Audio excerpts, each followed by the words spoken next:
Peşev etmeknin hakkında ne kadar adamdan peşevin hakkında müşkili var. Yani ayak kolu gitiyerle o zaman ayak kolu yunup bolondan sonra şu burada peşev ne kadar adam hakkından gaytiya anırdan. Ne kadar adamda da var vüse oluyorlar. Gaytiya mı kadiyerle. Gödeyerle dat yok, gödeyerle dat yok, gödeyerle dat yok. O zaman olukon zallarının bir yağıtı şu. Dikkat edin, Peygamber Kudası'nın mübarek sözü. Kabr adamın köpsi, şu peşeve haberdar olmasılıktan deyiptir.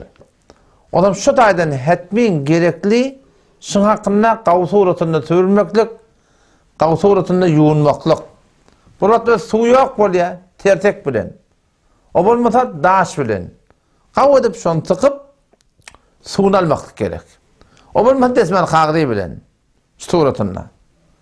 Haytı bir dağda şu suratında şunun peşe ödenende arasılanmaklık gerek. Onunki qavsı neyme? Tertek bilen suyu üşürmeklik. Ya daş bilen suyu üşürmeklik. Ya ola bolmasa desmen qağdı bilen suyu üşürmeklik.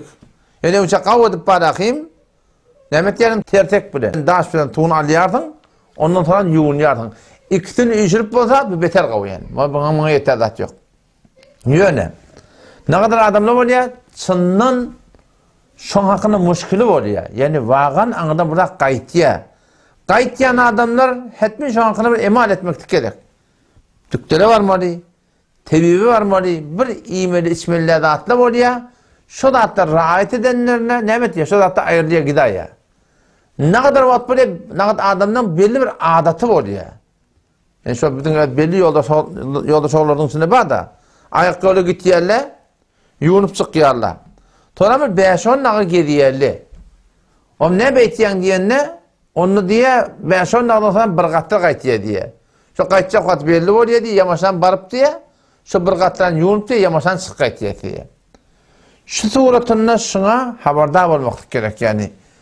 Şun yoktan şu boğda haberdar bulunmasa, Peygamber Kudası'nın mübarek sözü, kabr adamın köpsi, şöyle peşeve haberdar bulmasılıktan deyiptir.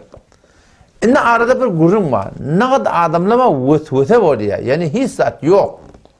Yani hissat yok yani. Yani barakayım, bunun gediyen yalak gevunne. Ödüne ağram veriyor, bakınına ağram veriyor. Gediyen yalak gödüye dat yok. Gediyen yalak gödüye dat yok. O adamda vesvasi oldu biliyor musun? Vesvasi olan adamların hakkında kitapta gelen desturşu. Ya başta etme, o da bu gurun kavşatmalı gurun diye. Çınnan burada gediyen mota, şuna bir tertip tutup şu gediyen dağda var yuğunmaklık gerek. Yani kaçım yalak. Yuğunya, ondan sonra kadın vurup gediyemişsen yuğunya. Ne kadar adamdan artsın yalla. Ne kadar adamdan buraya yere vur yalla. Hurada çok kayıtacaktan da kayıttır yalla. O da bir şey de arasından yalla. O da adamda ketmeyi şey etmek gerek. Bolmadan tebip tüktüre var da, şu hakkında mahsus bir, şu an aydınlar etmek gerek. Ya ne kadar adamda böyle vüse oluyor. Hissat yok. Hissat yok. Şeriatta şerim yok. Vakti ki sen yuğunyatın eteki lüleğini kavudip üst sarıp sıkıp barakayım, sıkıp yuğunun değil mi? Onun sonra son yamaçlardan bağırlap, yamaçlardan şundan burada kayıtya mı deyip lüleğini barakayım, bakıştan ha, sündürüp verirle var. Onun beyten kaçacaklı belli değil mi onun mi? Anırdan burada kayıtmalılar biliyor musun? Evet, birinden üzülüyor anırdan. Şunun anırdan ödülük kayıtmada berdekini lüleğini barakayım, süktürüp ten koyana çekten o belli değil mi burada kayıtacaklı? Yuğunun rahat ettin diye gelecek ondan. Hiç duruşuna, duranına rahat kayıtmada onu inlep vermeli. Anırdan kaydandan sonra o kotpat geriye alakimet anırdan şey değil mi? Onun şey doğrultun o da, vüsvete oltur taraf, gözüye zat yok. Gözüye zat yok. Sonra ne etmeli vüsvete olan da? İmam Azam Rahmetullahi Aleyh'in şagirdinin kitabı, İmam Muhammed Rahmetullahi Aleyh'in kitabında Muatta İmam Muhammed diye. Şunun şu tertibi bir türlü. Bir adam ne etmeli deyiptir? Vüsveti olan adam. Bir pencetu alakana yuğunup buraya tekmil yuğunun ne? Bir pencetu alakana diye çermeğini tepmeli diye. Çermeğini tepmelinden sonra Türk kayıtmalı. Şeytan vüsvet diye. Kayıtta ha.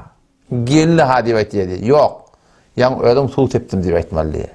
Yani şimdi öğrenci gidecek. Yani buna açıklamak çok. Yani kitapta elfazda bir formda. Var yani deherdin başına, deher kılacak otun onu. Yine de şeytan vüsvet diye. Gelli ha diye. Gelenak yani öyle tuğuydum demeli diye. Yamaşa diye kılıp oturun ki süvürüp durun. Eliyan süvürüp durdun. Yüzüğün süvürüp durun diye namaz okuyacak koyacak. Şeytan yeni oturup etiye. Gelli ha diye. Gelene ak demeli. Ödüm su koydum demeli. Şu yan sudan ne etmeli ya. Ama ahir namaz okuyacak oturun. Yeni oturup etiye. Yeni şey demeli. Ne Allah'a göre namaz durdun mu? Şeytan yeni oturup etiye. Ey sen gelli ha burada. Dehersiz namaz okuyup durun diye şuna şeytan. Şey diyor sından da. Şunu ne mi demeli diye. Sana ne mi? Dehersiz namaz okuyacak diye etmeli diye şuna. Sen şuna el çekmeliler şundan. Yani şu vesvesen uğruna düşsen bağır etmeli. Neyse tağat deşüydü duruyan adamla var. Neyse tağat. 8 saat hammamda var. Çıkmanın sırasında var. 8 saat şu vesvasenin üstüne bir ulukan 4 da biliyorum. Oğlum şu taydan inşallah şu vesvaseni yani ben de şuurumdan kavuşacak olamam ha. Ne kadar adamlar içinden müşkülü var. Oradaki tertiplerini görmeli. Ne kadar adamlar içinden vesvese oluyorlar. Hiç saat yok. O şu vesvese olayan adamların tertibine mi? Yankıyalık şunu vesvese olan suğacağız biraz. Bırakanım şu tuğdan ne yakanım?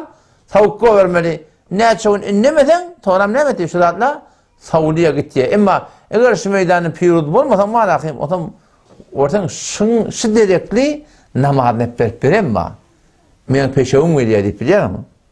Allah Teala cümle tevfik versin.